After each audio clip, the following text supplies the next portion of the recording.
Bunu aç karnına içeceğiz.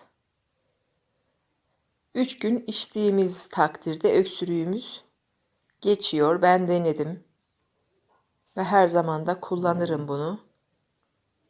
Öksürük ilacı kullanmam. Turpun içindeki de bu şekilde. Onu da göstereyim. Onu da kullanabiliriz. Rengi biraz daha koyu.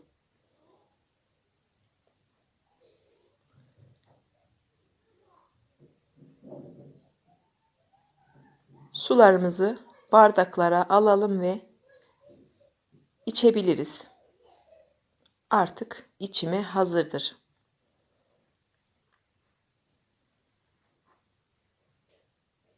Kış günlerinde son derece faydalı, şifalı